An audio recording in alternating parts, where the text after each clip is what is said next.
नमस्कार. उद्या 26 जानेवारी, त्यासाठी आम्हाला 1 क्विंटल फुलांची ऑर्डर आली होती. तर आम्ही सकाळी लवकर गेलो होतो फुल तोडण्यासाठी. आम्ही कामासाठी 2 बायासुद्धा सांगितल्या होत्या, पण काही कारणानिमित्त त्या येऊ शकल्या नाही. तर आम्हाला 9 वाजले होते शेतात यायला आणि आम्हाला 12 वाजेपर्यंत पूर्ण फुलं द्यायचे होते. तर आम्ही पटपट अशी फुलं तोडत होतो.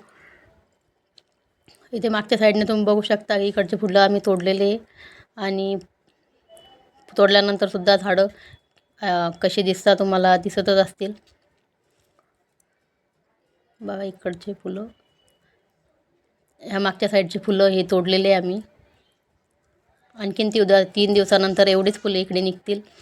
आणि आता समोर बघा किती फुलं आलेली झाडांना. तर भरगच्च असे झाड भरून गेलेले फुलांनी. बघा तुम्हाला दाखवते मी. बघा पुढे येऊन ते मी बघा किती फुलं आलेली. तर भरगच्च असे झाड भरून गेलेले. खूप सारा माल निघणार आहे. बघा ते छान दिसत आहे. पूर्ण शेत असं पांढरं पांढरं दिसत आहे. आणि ह्या साईडने आम्ही फुलं तोडलेली आहे. नंतर आम्ही लगेच झेंडूची फुले तोडायला सुरुवात केली. आणि हा पिवळा झेंडू आणि ऑरेंज झेंडू दोन्ही पण द्यायचे होते.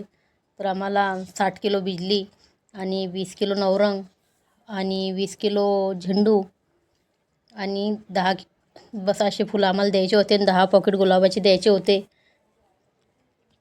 आम्ही पटपट असे फुलं तोडून घेत होतो.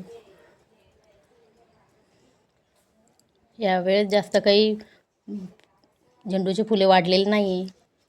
आम्ही इथं आणून पूर्ण माल असा जमा करत होतो. आणि याच्यात एक व्हिडिओ राहिला बनवायचा. आम्ही एक 50 किलोचा जो एक फुलांचा जो कट्टा होता तो आम्ही ऑलरेडी दिलेला होता. आणि घरी आल्यानंतर आम्ही हे पूर्ण फुलं असे मोजून घेतले. 10 पॉकेट द्यायचे होते, पण पॉकेट हे 8च भरलेले. त्यामुळे 8च पॉकेट दिलेले आम्ही गुलाबाचे.